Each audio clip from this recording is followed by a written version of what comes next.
You know, it wasn't that long ago that El Salvador was a country completely paralyzed by fear, a place where street gangs, not the government, called the shots. But today, it's been transformed into something else entirely, a symbol of extreme order, a nation that literally declared war on crime and built a fortress to hold its enemies. So let's dig into how this tiny Central American nation went from being the world's murder capital to one of its safest, and really uncover the true price of that peace. To really get the change, you have to understand the chaos. Back in 2015, El Salvador had a homicide rate of 104 per 100,000 people. I mean, just let that number sink in. It is absolutely staggering. It made it, by a long shot, the most dangerous country on the planet that wasn't in an active declared war. And this wasn't just random violence. It was the symptom of a nation totally overrun by powerful, absolutely ruthless gangs.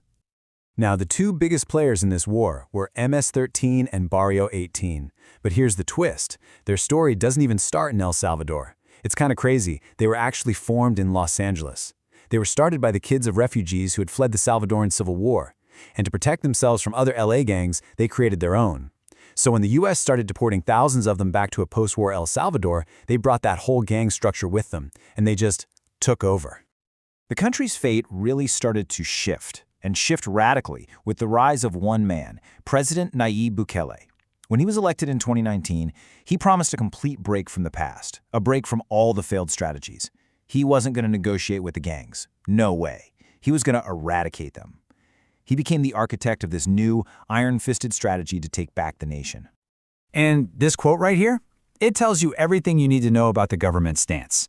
There was absolutely no room for rehabilitation or social programs in this new war. The message was crystal clear. Gang members were no longer citizens with rights. They were an enemy that had to be neutralized. And that philosophy, well, it set the stage for everything that came next. And believe me, this all happened incredibly fast. After Bukele's election in 2019, things just escalated. In March of 2022, after this brutal spike in gang murders, the government declared a state of emergency, which basically suspended certain constitutional rights. This gave them the power to make mass arrests, and that led directly to the opening of the centerpiece of their strategy in February 2023, the mega prison known as CECOT. And the results of that state of emergency? Over 70,000 suspected gang members were arrested in just over a year. Now, to put that into perspective, that is nearly 2% of the entire adult population of El Salvador, rounded up and taken off the streets. It's an unprecedented crackdown on a scale you just rarely see anywhere in the world. But a crackdown on that scale creates a whole new problem, right? Where do you put everybody? The answer was the Terrorism Confinement Center, or as it's known, CECOT. And this is not just a prison. It is a statement. A purpose-built fortress designed from the ground up to be the final destination for tens of thousands of people. The scale of this place is just mind-boggling. It's designed to hold 40,000 inmates, which makes it the largest prison in the Americas. It's surrounded by a 9-meter-high wall, and on top of that, a 3-meter-high electric fence carrying 15,000 volts. You've got 19 watchtowers and over 600 soldiers just patrolling the perimeter. The whole design isn't just to prevent escape, it's meant to completely erase the very idea of it. I mean, just getting inside is an ordeal, and it's designed to be impenetrable. First, signal jammers block all communication for over 1 kilometer around the prison. Then you've got to pass through multiple military checkpoints. Once you're inside, you surrender everything you have on you and go through a series of high-tech scanners that can see through your clothes, even into your body, to make sure absolutely nothing gets smuggled in. So, once an inmate is inside, the physical security gives way to this new reality of total psychological control. What is life actually like for the thousands of people who will live and almost certainly die within these walls? Well, it's a reality that is stripped of every single shred of autonomy or connection to the outside world. A day inside CSEC is really a study in monotony and deprivation. Inmates sleep on these bare 4-level metal bunks. No mattress, nothing. Their diet is beans, rice, and pasta. That's it. No meat, no chicken. And there are no family visits, ever. The whole system is designed so that most of them will never again see a person who isn't a guard or another inmate. The psychological design of the prison is just as crucial as the physical walls. The inmates never, ever see the sun. The lights in the cells are never turned off, so day just blurs into night. They have zero contact with loved ones. It is a system of complete and total isolation designed to break not just the body, but the mind and the will. And here is maybe the most radical strategy of all, the social engineering that's at play. On the streets, MS-13 and Barrio 18 were mortal enemies. Entering a rival's territory was a death sentence. But inside CECOT, they're housed together in the same cells. This is a deliberate tactic to completely dismantle the old gang hierarchies and power structures. In here, their old allegiances mean nothing. They are all just prisoners.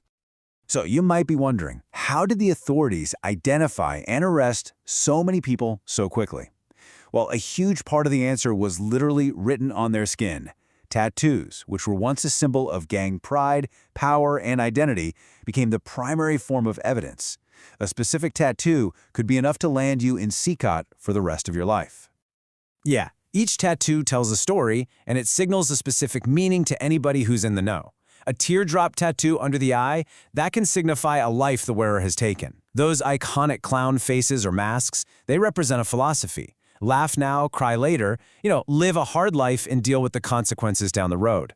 For the police, this language of ink became a catalog of crimes. Okay, so this entire massive, brutal operation has produced some dramatic and frankly undeniable results. But it also raises a really profound question.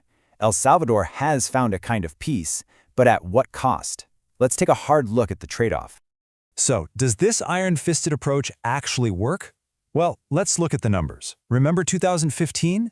That homicide rate of 104 per 100,000? That number represented total chaos, absolute fear, and a country that was on the brink of complete collapse. Now let's look at 2023. The rate plummeted to just 2.4.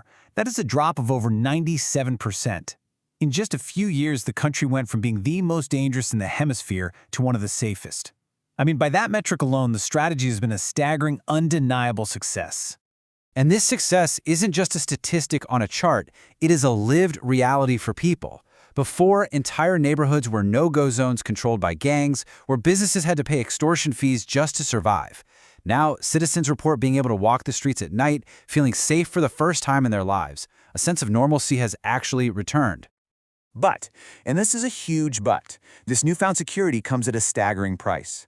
The state of emergency effectively suspended core civil liberties. Human rights groups are sounding the alarm about wrongful imprisonment, arguing that in a dragnet this wide, thousands of innocent people have been swept up with the guilty.